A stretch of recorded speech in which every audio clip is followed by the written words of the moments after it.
Children, selamat bertemu kembali. Bertemu dengan Miss Wiwi dengan ceritanya masih tentang surat ya. Diingat-ingat tentang surat kemarin ada surat resmi dan surat tidak resmi. Miss Wiwi akan menyampaikan bagaimana sih surat itu bisa nyampe ke kita ya. Nah, kalau dari zaman dulu ada seekor binatang children yang bisa menyampaikan surat. Coba tebak, binatangnya bisa terbang. Binatang apa itu? Iya betul, binatangnya adalah burung. Nah, tapi burungnya di sini bukan sembarang burung. Ada burung merpati yang bisa menyampaikan surat, makanya disebut merpati pos ya. Lalu kemudian berkembang dari burung merpati itu ke Pak Pos. Nah, children, Pak Pos ini adalah orang yang bertugas mengantarkan surat.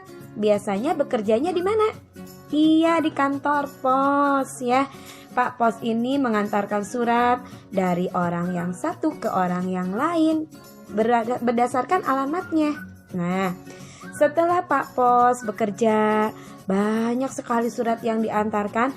Orang-orang itu semakin pintar, semakin berpikir lagi. Gimana sih kirim pesan biar cepat? Biar nyampainya nggak lambat-lambat. Karena kalau pakai pos, dulu Miss Wiwi bisa sampai 3 atau 4 hari nyampainya. Nah, kalau misalkan orang-orang yang udah tambah pinter, maka orang-orang menciptakan internet. Nah, pasti children tahu ya yang namanya internet. Kalau children di rumah mamanya pasti pakai, semuanya pakai internet.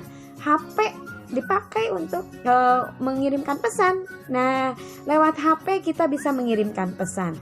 Karena kecanggihan teknologi, perkembangan zaman, HP itu dipakai untuk mengirimkan pesan lewat apa?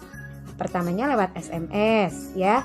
Lalu sekarang berkembang ada lagi yang namanya WA.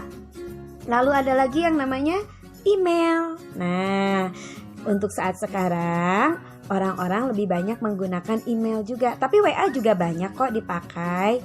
Untuk email biasanya mengirimkan pesannya banyak, lalu mengirim foto yang banyak. Kalau WA kan nggak bisa ya children kalau terlalu banyak.